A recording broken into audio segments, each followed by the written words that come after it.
Joel Pilka here with Amy Dix, Positive Life Company and the Crush Life Podcast.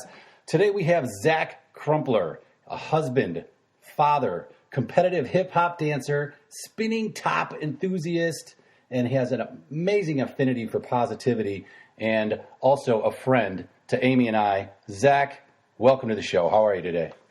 I'm very well. Thank you so much for having me. I'm really excited to be participating in this. Yeah, thank you for coming. Where are you at? Where are you living these days? Where are you calling from? So I am in Cabot, Arkansas, Central Arkansas area. We're experiencing a little bit of a unseasonably or like an unnaturally cold spell here. Like we don't even know how to cope with this. We're just not. our Arkansans are not conditioned for cold weather. So I'm down in the basement with the space heater on me, just shivering like a chihuahua. What do you mean? Like just barely struggling to get by. With the putting coal into the stove, coal burning stove or whatever. Shoveling coal into the stove. Yeah, that's right.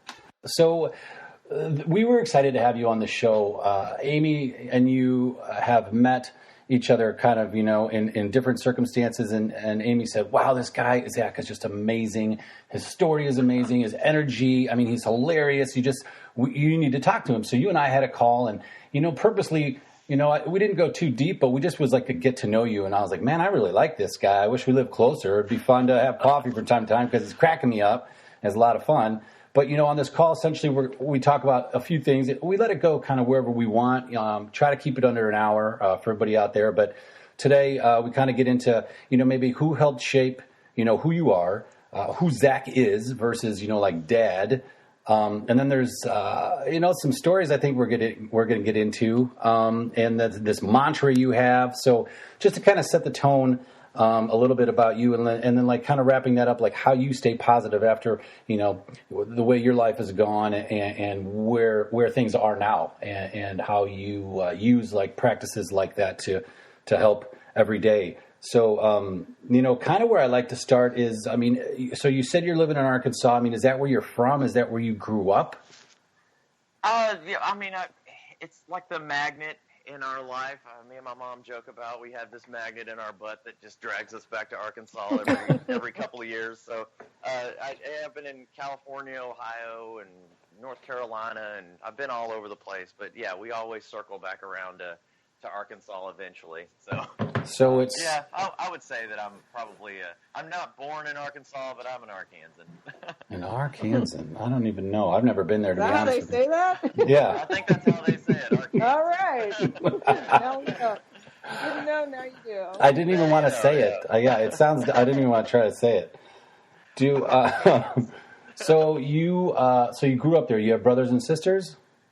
I do. I have a half brother and a half sister live in South Arkansas. They're even more country than I am. It's if you can imagine such a thing. I don't know. I'm not sure if I can. I love the voice. It sounds great. So that's what an Arkansan accent sounds like, I suppose. Right. So you have to put a dip of red man in your cheek. Man, Zango is Arkansan. It helps. I don't know if it's that bad. No, I try not to. I'm really self-conscious about it. I try not to ever do that, but it slips out every now and then. Hey, you're all good. So you grew up there. That's where you guys seem to gravitate towards. What was your childhood like? What did your parents do? Like, paint a little picture, for us, like, just how you grew up. Right.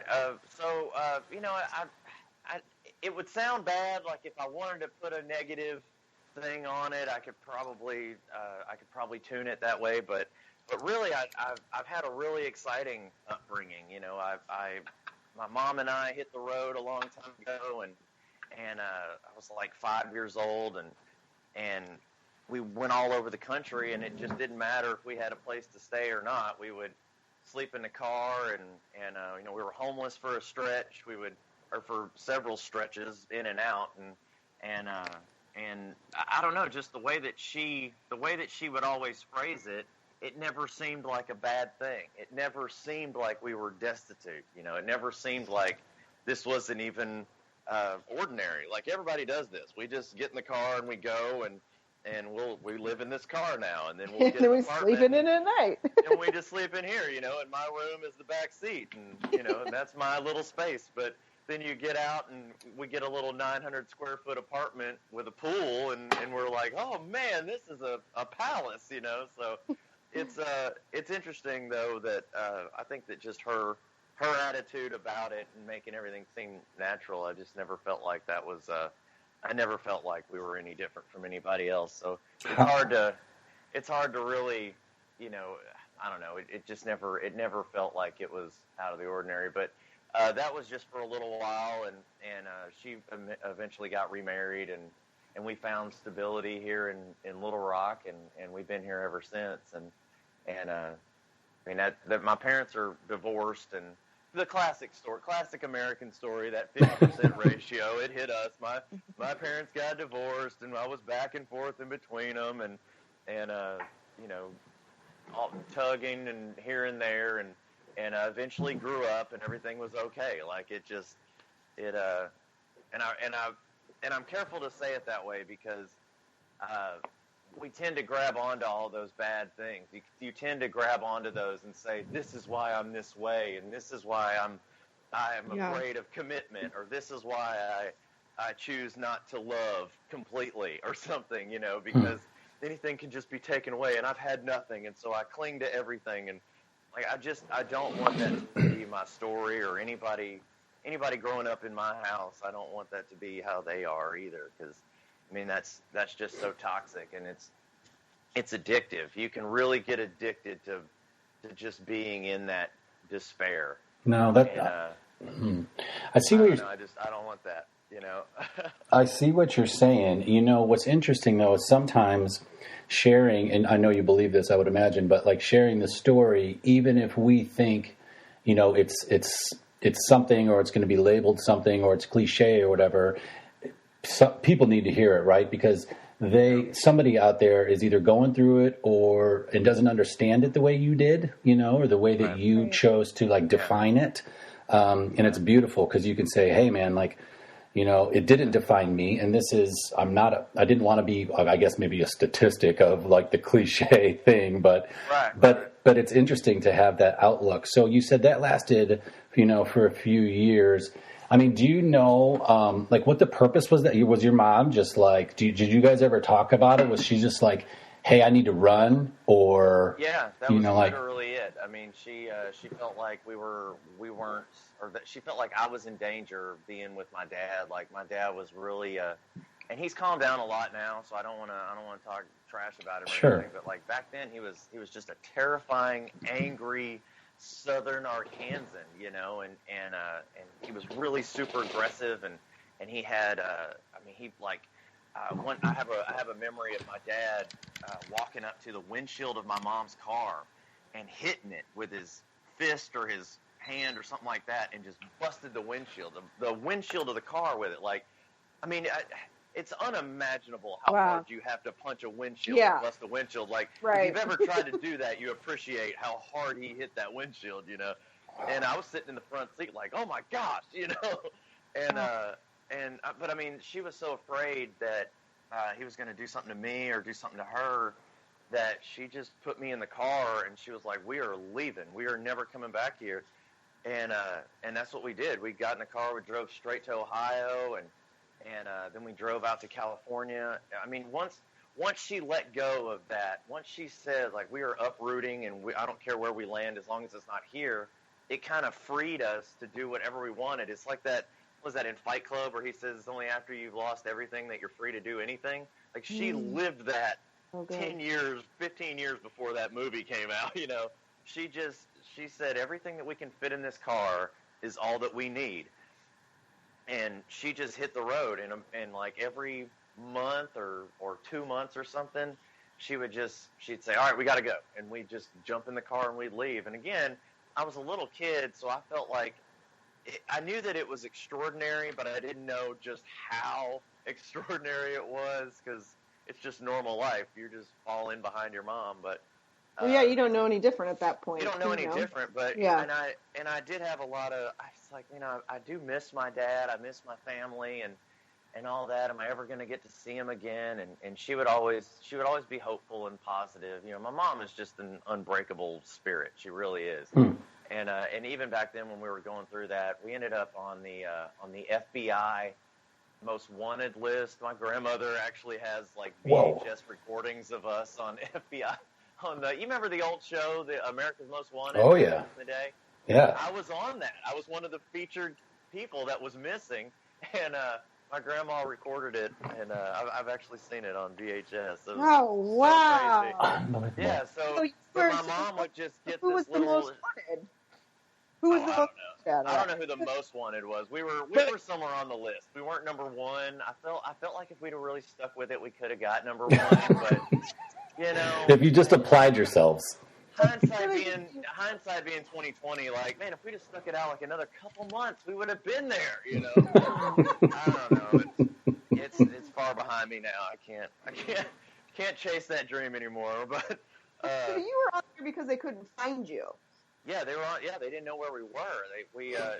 My name was. I changed my name, and my mom changed her name. But back in the '90s, you could get away with that. You could tell somebody what. There wasn't an internet or anything like that to verify. Yeah. You'd just say, "My name is Scott," and they'd go, "Well, hello, Scott."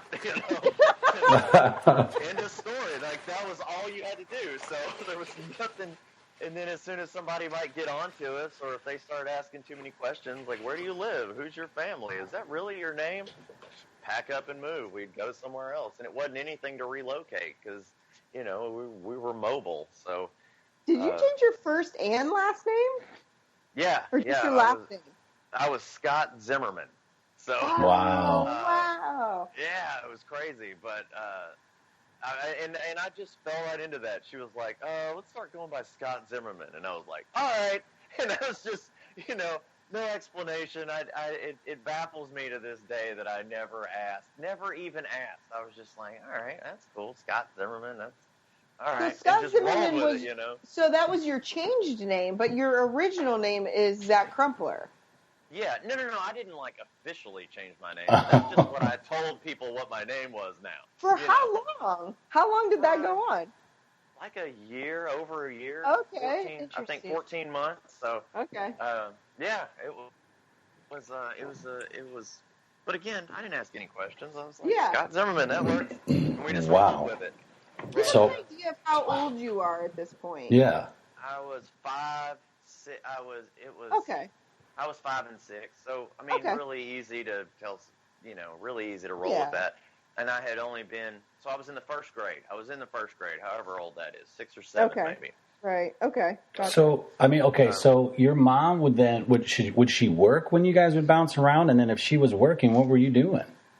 She would work. I went to school. I went to elementary school just a handful of times.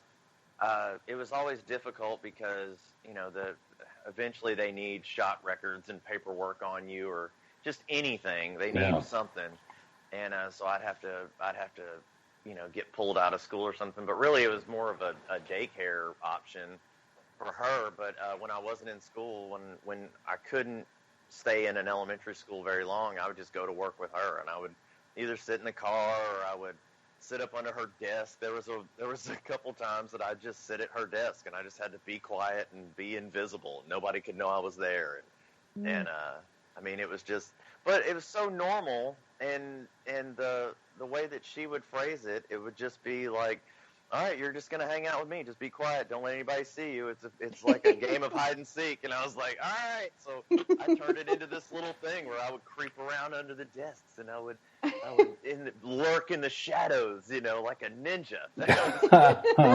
It was so fun for me. Like I have for everybody else, this was a nightmare. Their child is missing for over a year. I mean, you can only imagine the desperation of the whole rest of my family.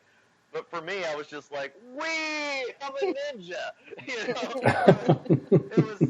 It was just so much different from my perspective, Wow. So you guys, then at some point you said it's time to go back to Arkansas, and you guys. No. We got busted. You got busted. Okay. Yeah, we got nailed. The FBI showed up, and I mean, it was something straight out of a movie, guys. It was so exciting. Like, we headed down, we were heading down a road, and my grandpa was there, and he like dove off onto another street, and there was a cop car, and he dove off another street, and I mean, we were zipping in and out of traffic and zipping in and out of these neighborhoods, and they finally, they surrounded us and barricaded us in, and they yanked my mom out of the car, and she was on the hood of the car, and they grabbed my grandpa, who was so old. Like, why in the world did they need to do? Like, even to this day, I thought, why are you doing this? What is he going to do to you on a good day, Like, but they did. They grabbed him out of there and threw him across the hood of the car, and they grabbed me, and they were like, are you okay? And I was like, well, yeah, I'm fine, but what about them? You're beating them up pretty good. But, I mean, they acted like I was just, like I'd been chained to a water heater or something. But it's like, it's my mom, man. She was good to me. What do you mean, I've had a great time. I hadn't had to go to school very much. It was just every kid's dream, Every kid's dream is just to like, nope, don't want to do that anymore. And she says, okay. Oh, well, I can't believe that worked. I wish I'd have said that 2 years ago, But so they busted us, and I went into foster care briefly while they processed me, and while they figured out that because I was Scott Zimmerman at the time, so they had to make sure that I was really this Zack Crumpler guy that they were looking for, because according to me, I was like, no. I know my name is Scott Zimmerman. My mom told me. Oh, yeah. So I was just young and confused. So there was a little bit of confusion there. But they eventually returned. That was out in North Carolina, I think, or South Carolina. I don't really know. They're all the same, right? Yeah. North or South Carolina is listening, because they're not the same. Yeah. Our ketchup is sweeter than theirs, and take it back. Yeah. Take it back. It was one of those. How old are you at this point? Then I was, I came back in February and had my 8th birthday in April. So it was like I was just at the end of 7. Okay. And they shipped me back to Camden, Arkansas, and I stayed there with my dad for another several years. I was probably 13 or 14, and I moved out and moved right back in with my mom again, and I mean, the rest is just pretty normal. Went to school here in Little Rock and met my wife, and we've been together ever since. We've been together since 11th grade. Wow, you guys met pretty early. That's awesome. Yeah, wow. We were an old married couple back then. Like, I think both of us coming from the lifestyle that I had come from, obviously. Mm-hmm. And I met her, and she had kind of a similar background. Her dad was a rambling man, and mom had been married a couple times, and we were both just like, I just want to settle down. Like, I remember talking about it when we were 16. I wrote her a note on notebook paper, and I said, hey, we are going to grow up. We're going to get married. We're going to have a daughter. We're going to name her Lainey Michelle, and we are going to buy a house in Cabot. I mean, I put all this in writing at 16, and then at 21, we were moving in, the three of us. We were moving into a 3-bedroom house in Cabot. So, wow. Amazing. It is. It's really cool. Do you still have that? Folks, write your goals down. Yeah, that's what I was going to ask you. Yeah. Do I still have the note? Absolutely. Yeah, I still have it. Like, it's a document of this family. Like, it is. It's one of our founding documents. Here's how this is going to go down. Get ready. And she was 16. She's looking across. We were at Wendy's, a real romantic night. I remember it like it was yesterday. I took her out on a really nice. We had a Frosty and fries because that's all we could afford between the two of us. Like, we had $3, so we had a Frosty and some fries, and dipping the fries in the Frosty. Oh yeah, that's what you do. And I was telling her, I was like, this is how it's going to go down. We're going to do this, and then I wrote it all out and I gave it to her, and she actually kept it. Like, I was so surprised that she hung on to that. But that is beautiful. So okay, cool. So let's use that sentiment. And then, does that sentiment right there, where you just kind of know what you want, I mean, in a sense, and like kind of drive to do something like that, does that carry out through the rest of your life then? So, okay, so you guys grow up, like, did you go to college, and then like, do you still have this drive and this like foresight of where you want your life to go, or? Yeah, I mean, it took a while to find that. It took a while to go around to that. I did every dumb thing that you can do. Whenever I was 18, I didn't think that I needed an education. I still thought I was awesome. I'm here and you're welcome. Like, I don't need to be, I'm already this amazing. Come on, I'm 18, like that's how that works for a lot of guys. But, so I bounced around job to job and every kind of drug and alcohol thing that you can do. Like, I just burned out so much stuff chasing in the wrong direction. And just one day I was on a construction site, and I felt like, I'd already been feeling like this can't be the whole story. I can't just do this forever. And a really good friend of mine, his name was Charles Carter. He was in his 60s, and he had already retired once, and he came back out on the job site because he was just bored to death, which I totally understand. And we asked him about it. I was like, man, you're so old. Why are you here? Because, that's real polite conversation. I've noticed you are so old, And he was like, I am really old. And I was like, why are you doing this? And he said, I'd rather die swinging a hammer than die alone in my trailer. I thought, I guess I get that. And that day, he spoke those words, and that day he swung his hammer and missed and went right off of the roof of this apartment building that we were working on. We were up on the roof doing some chimney work, and he just swung and missed and went right off the roof, and it ended up killing him. Wow. And I was 21, 22, something like that, and I'm standing there looking at this like, that's it. That's my life. That's exactly what I was already feeling. This is how it goes. You do this, you work until you're crippled, until you can't do anything else, and then you die like this. Like, that's it. That's all you get. And it shook me. I came home and I told my wife, I was like, I don't care what happens, but all of this stops today. So I hung up drugs and booze and everything, and we ended up packing up the car within, I don't even think it was a whole month. We moved out to Washington, D.C. with my stepdad, and I started college, and the rest is what it is now. Like, that was a really major turning point in my adult life, was experiencing that, just going through that and seeing that all things are terminal. It's just terminal, Yeah. And wow. And from that, I ended up turning around a whole lot of stuff, and kind of changing my attitude about a lot of things. Where, that he at 22 and he was 62, those numbers aren't that far away. So it kind of it slammed everything into perspective. That I've only got a little bit of time. Like, why can't I just do this the right way for such a short amount of time? Life is so short. Why do you got to do it wrong for just a short amount of time, So, yeah. I don't know. It was a pivotal moment. I think that's so powerful that all things are terminal. Just sit and think through that for a minute, Right. And you have a saying along those lines. Can you tell us your saying? Okay, so that it's not as bad as it sounds. I promise that if given enough time, I could bring you around. But my mantra in this house, and my kids and my wife, we all say this: life sucks, and then you die, and that is an unavoidable truth of the world. Life will suck, absolutely, and regardless, you're gonna die anyways. You're just going to.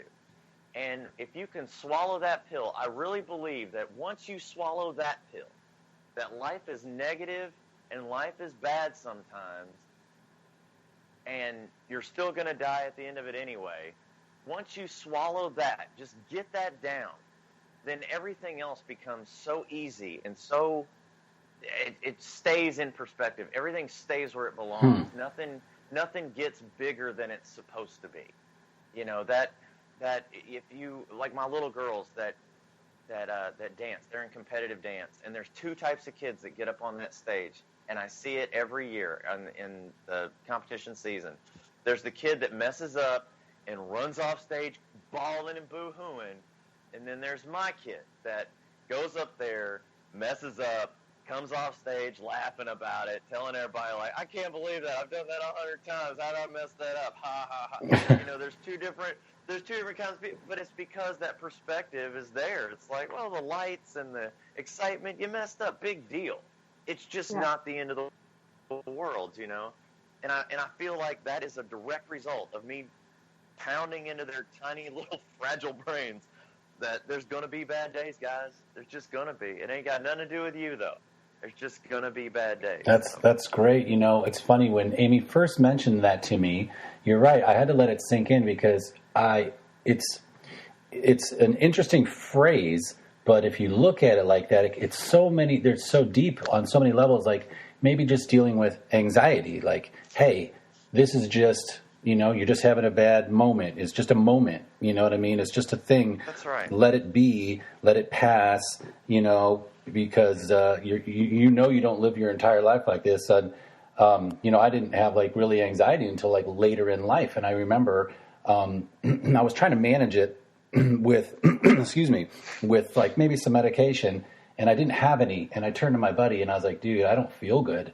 I don't know what to do. And he just kind of looked at me. I remember we were in the car in Omaha, Nebraska, and he looked at me and he's like, hey, man, he goes, how old are you? And I was like, I don't know, 35. And he's like, when did this all start? And I was like, well, it started about a year ago. He goes, so up until about a year ago, before you did all this, you were fine, right? You didn't take this stuff. I'm like, no. He's like, you'll be fine.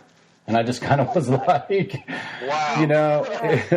Oh, shoot. Yeah. Oh, you're right. I guess I probably will be. Revelation moments. That's so awesome. So it's just way to take what you said and just, because it can come off harsh, I think. But I think if you just look at it as a simple phrase instead of judging it, it's brilliant. I like it a lot. I really do. I appreciate, and I think that we walk a slippery slope of between positivity and just lying.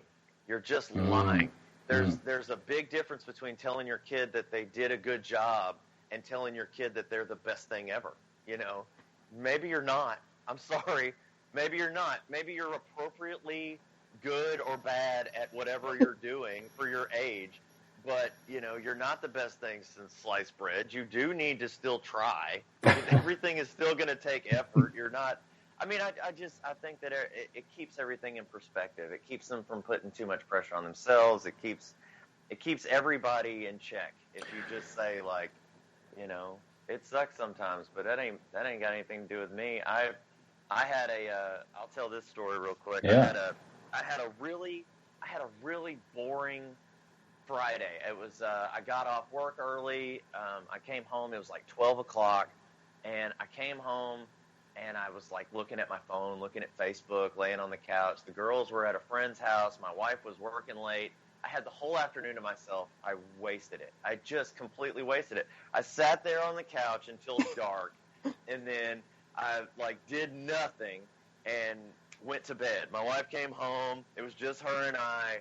And I wasted that too. I was just like, well, good night.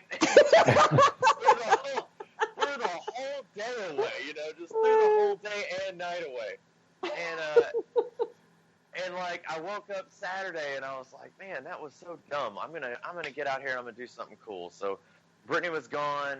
She got up to go get the girls, and they were doing stuff, shopping or whatever. And I was like, I'm gonna do this. I'm gonna get out here in the yard. I'm gonna do some stuff.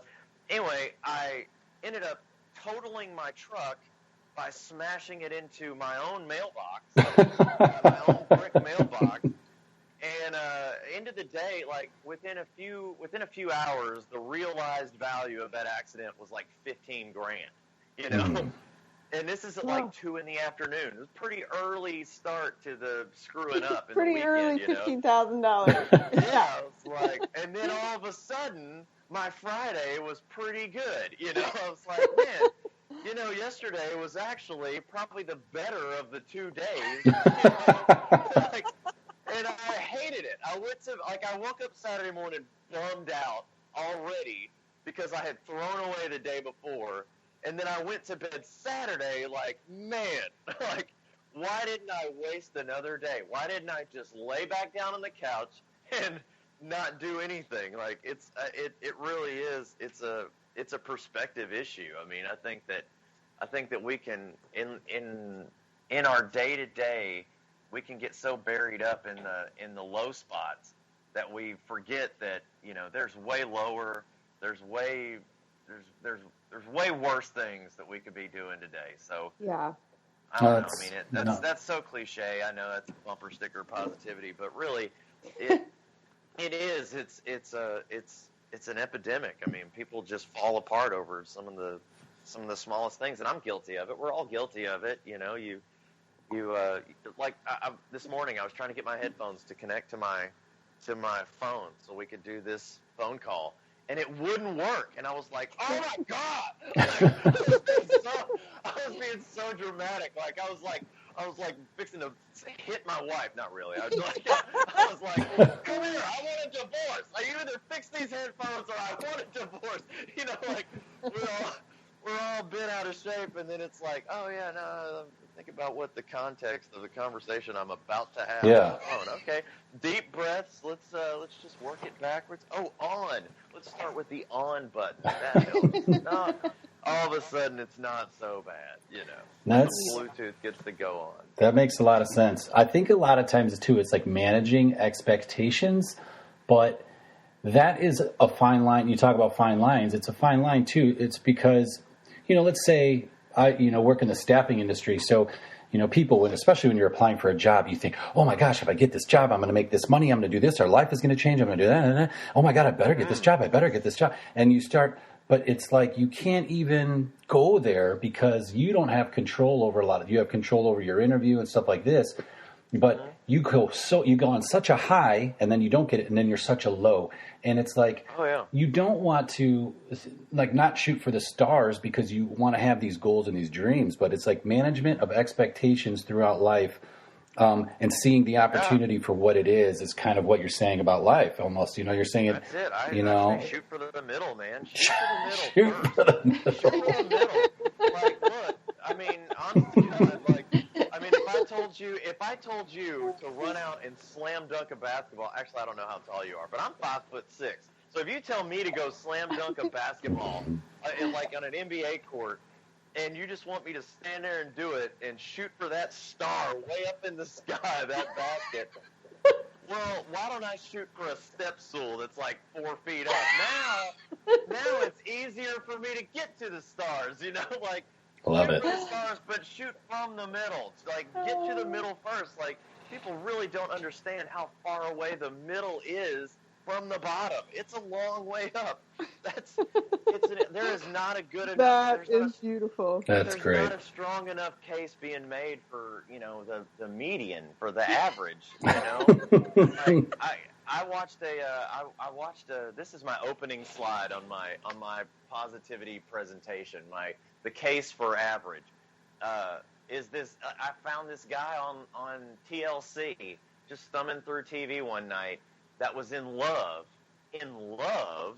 with 15 inflatable pool toys. Oh. Now, this guy's mom and dad are not sitting at home dreaming of, doctor, lawyer, astronaut. They're just they're totally fine if he could just shoot for the middle, right?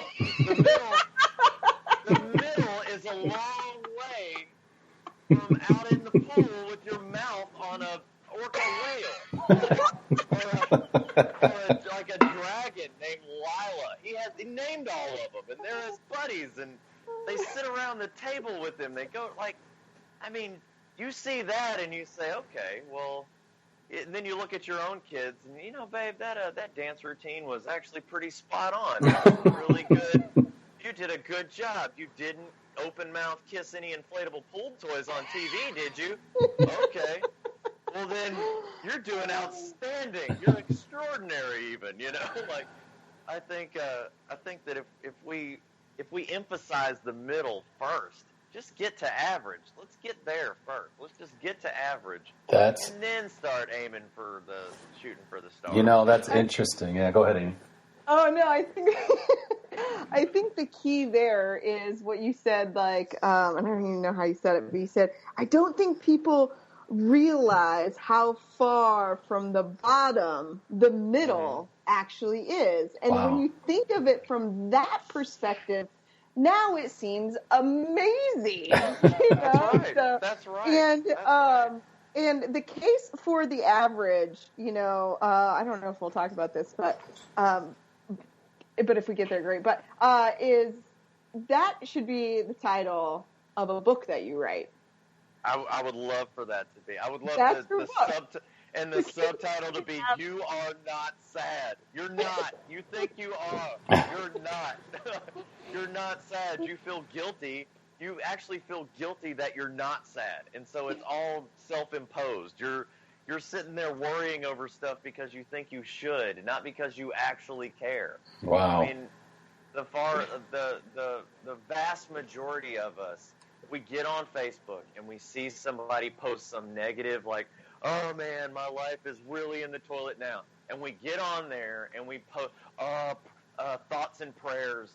We're all thinking of hoping you pull through it, and then what do? You scroll on to the next one of the video of the chicken wearing pants walking around the chicken, which was hilarious. That was the best video. I cackled at that. I cackled like a fool at the chicken wearing pants walking around the yard. It was fun. I don't know if you've seen it, but Google that. That is so awesome. But you move right on from it. You don't actually care. You don't really care. You didn't go get in the car and drive over there and check. Hey, just wanted to do a checkup. Wanted to give you a hug in person. Just wanted to tell you you're beautiful. No, you don't. You don't really. I mean, not really. Not enough to really inspire emotion. You're just, a comment or whatever. But what do But what do you do? I mean, it's online. You gotta. Everybody's looking at it. Everybody's going to wonder if you're going to post anything. This is your friend, too. Are you going to do? Well, you got to keep up appearances. Hey, I care about that stuff, too, man. Totally. I care about all the... you probably don't. A lot of people don't. There are a few people that are like, man, I'm going to go get all the garbage out of the ocean. And they live their whole life doing that. And people like you and me are like, man, garbage in the ocean is a real bummer. But, I don't live in the ocean. So, thoughts and prayers to the ocean. Thoughts and prayers to the ocean. But have you seen this video of this chicken wearing pants? Oh, my God. Put that in the ocean. Here's what I got to ask you then, because this sentiment that you have, and I notice a little, maybe sarcasm or tone in your voice, and this is great. So the thing is this: you have this beautiful family. You work your buns off because, from what I can tell, you've got a few jobs, and five. So the thing is, how do you then use the lessons, right, that you've learned to stay the way that you feel? Does it all stem from, the gentleman on the ladder? Like, because you don't have beautiful days. Is it your mantra? Because, throughout your day, you run into people you work with, you're driving, maybe road rage. I don't know. We all have our things, but it's like, how do you carry that through? And then even pass that along, like you said, to your family as well. I mean, how do you stay that? Keep it. It's not easy. It's something that I have to say it so much so that it is the first thing that comes to mind. It sounds crazy, but I do say that. I'll say, like, man, hey, life sucks and then you die. No matter what, like, if something happens, I will say that out loud. Or at the very least, and this is just more recent, I've said it jokingly to my wife. And it's funny because she says that whenever I say this, it means I'm not listening, but I really am. I promise I'm listening.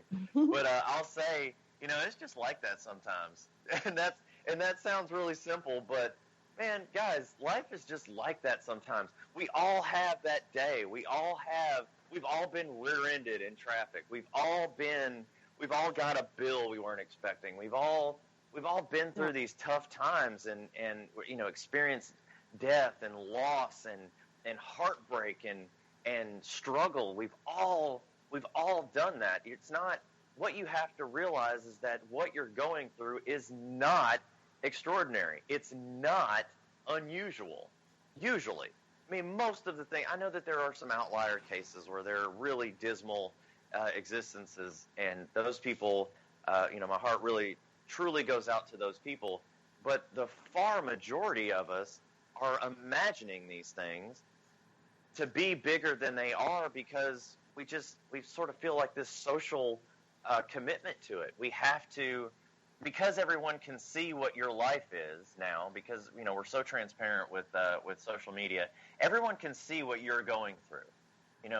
You put something out there, and everybody knows, like, oh well, so and so just lost their job, and their daughter just dropped out of school, and this and that, and so you're supposed to be sad about that. And if you're not sad about it, you feel guilty that you're not sad about it. Like, we don't allow ourselves to just be happy and be positive regardless of the situation. We don't, and it's mostly just self-imposed guilt, in my opinion. I just feel like a lot of the attitudes that we have is just because we feel like that's how we're supposed to feel, but not how we genuinely feel. I mean, how many times have you been going through something and then you just forget, and then you remember again, and you're like, oh yeah, and you just and it bums you right back out again. It's like, wait a minute, why do I have to go back down that route? Why? Me and my uncles played guitar and sang to a church at my grandpa's funeral. We got up there and we had like a classic yard party with my grandfather's urn sitting on a bench next to us. We did at my grandmother's request. We got up there and we just were picking and grinning for like an hour. Nice. And people don't do that at funerals. You're supposed to be somber and sad and walk or hug each other and look each other in the eye and say, I understand let me know if you need anything. But please, Jesus, do not call me and actually need anything. Yeah. I don't actually want to follow through with that promise. Please don't, my grandma is like, hey, let me know if you need anything. And she's like, well, if you could just trim the trees back off that. Well, anyway, good to see you. I hope you do. Love you. Bye. No way. I don't want to do that. You know what I mean? But we got through that in the most unorthodox way because it was like, why be bummed out? Grandpa didn't want us to be sad, Yeah. No, let's not sit around here and bawl and squall just because we're supposed to. We don't have to do anything like that. So that's interesting. Off the cuff example, but I love it. That's I beautiful. feel like we're just convinced. Every day, they say that a kid is exposed to 100,000 advertisements in a month or in a week or something like that. There's some crazy statistic of how many advertisements that we experience in a day. And all of them have to first and foremost convince you that you are incomplete without their product. You're sad. Your life is in the toilet until you get this product. That's the first thing they have to do is say, you need this, and you're going to continue to need this until you have this, Right. So you're just bombarded on a daily basis constantly of, you're sad. Yes, you are. Yes, you are. Promise you are, because you don't have this new Coca-Cola product, or you don't have this new ink pen or whatever they're trying to sell you. And so you hear that over and over and over again, and you just get into this condition where you're just all the time sad, and you don't know why, so you just start assigning new things to that sadness. Something comes along, and you're like, well, all the bird feeders in the yard are empty, and now the birds are all going to starve to death, and it's my fault. I mean, they had grown to really appreciate me, and they need me now, and now I'm just letting them all down. I just feel so bad about it, and you take that little thing and you think that's my sadness. No, it might not be. You might not really have any genuine sadness. You probably don't. You're just convinced on a daily basis that you are. Go ahead. The sentiment, though, that you're talking about, I think, is deep, and I think that if people take a minute to think about it, sometimes it's something different, all completely, and I'm guilty of.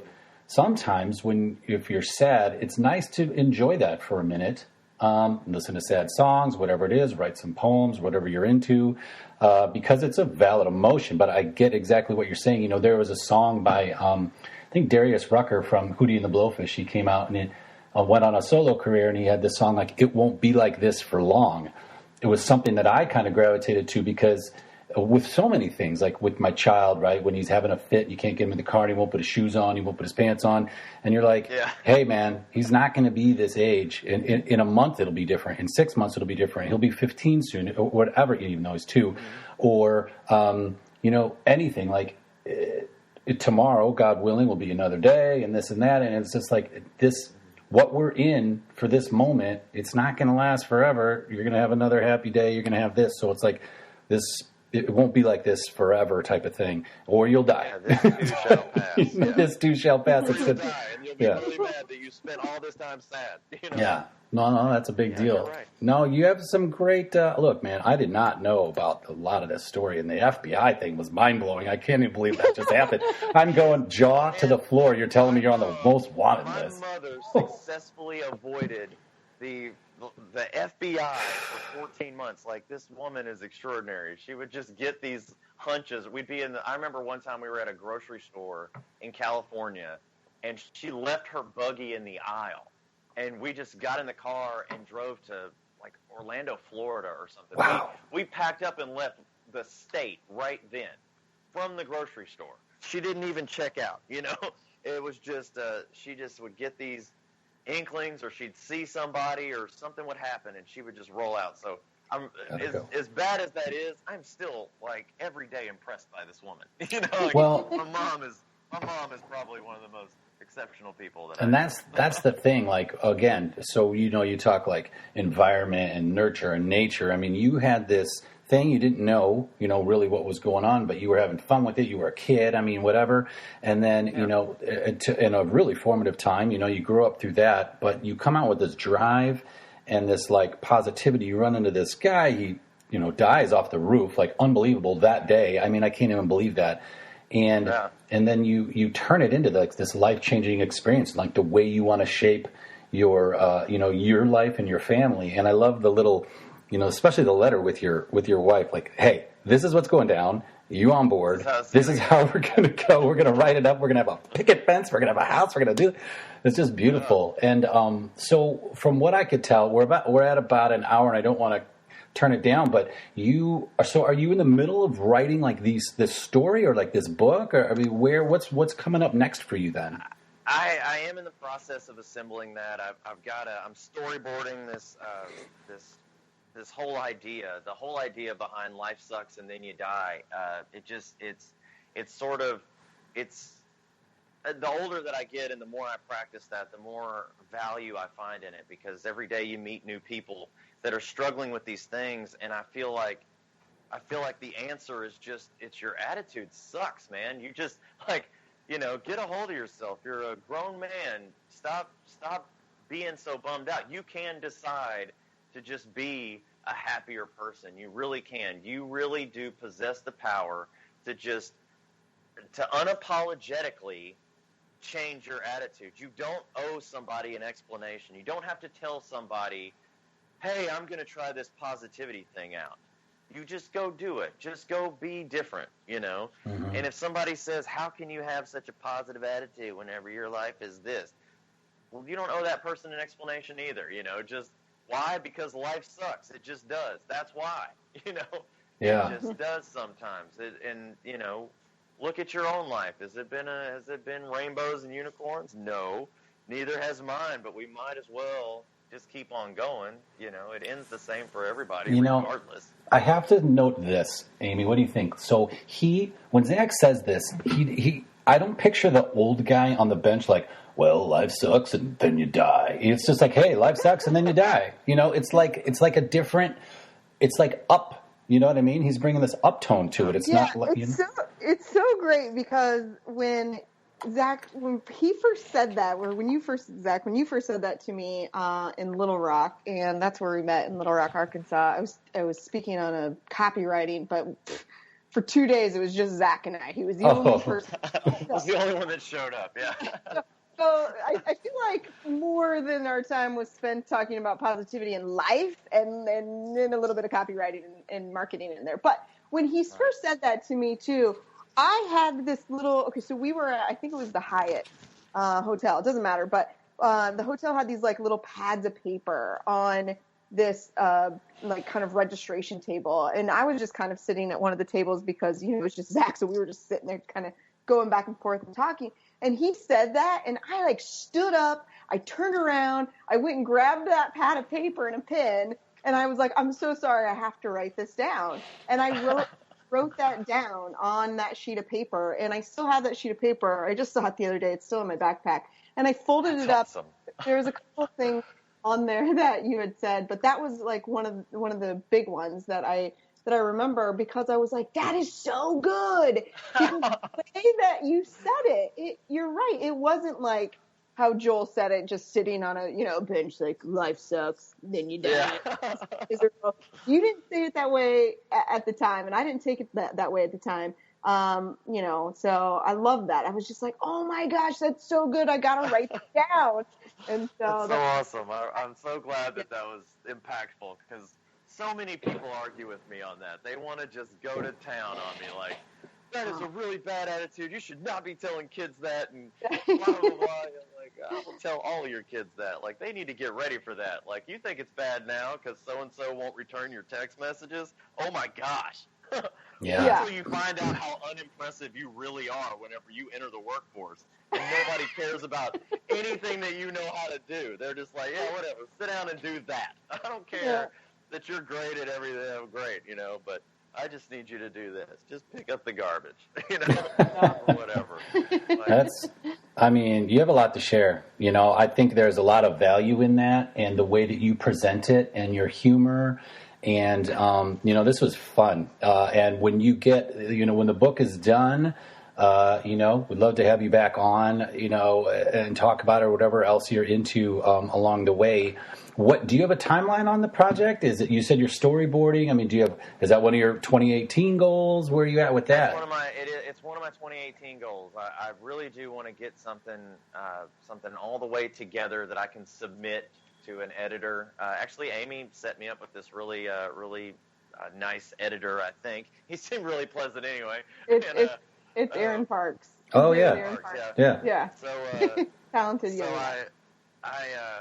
I've emailed back and forth with him a couple times about a different project, and he was on board immediately. So I thought, oh yeah, well let's go ahead and get this other idea off the ground. Let's do it. So it is a 2018 goal for me. Hopefully, I can come back on the show and tell you all about the wild success I'm experiencing, and all the fun and joy that we're no bad times ever again, ever, and I won the lottery yesterday, and a bum high-fived me, and it was just the best day ever. Like, hopefully I'll have a great story for you, but, I'll get back with you. All right. Fair enough. So where can, you're fun. Like I say, you're fun. You're cracking us up. Like, where can people follow you if they wanted to? Are you on all social media? Do you try to hide? I'm on all the social media. I'm on Instagram, Z Crumpler. I'm on Twitter, Z Crumpler. I'm on Facebook, Zack Crumpler. I mean, I'm pretty easy to find. I didn't try to make anything too secretive. And I'm open to any conversations anybody wants to have about it. Like, if you're going through something, I'm not an expert, but I do enjoy the conversation. I love hearing people's stories. I feel like, the reason I've been able to live and laugh and do all the things is because of all the people I've met. Like, every single person shapes me a little bit. Like, I love connecting with people and hearing their story, and how does life sucks and then you die apply to your scenario? How can I force feed you that until you get on board? I love it. I just love it. I'm open to anything. And you've been great. Amy and I, with the Positive Life Company, we on Facebook, we also have the Positive Life Community, and that's a great place where you've contributed into there as well, and shared some things, and people probably can connect with you there and link up if it's easier. So no, it's always fun, always a pleasure. I really appreciate you taking time. And this was great, and I wish you all the best in the work on the book, and if we can help out in any way, let us know, and we'd definitely love to have you back, man. Just thank you again for coming out. Sweet. Thank you very much for having me. You got it. Take care, man. All right, bye-bye. All right.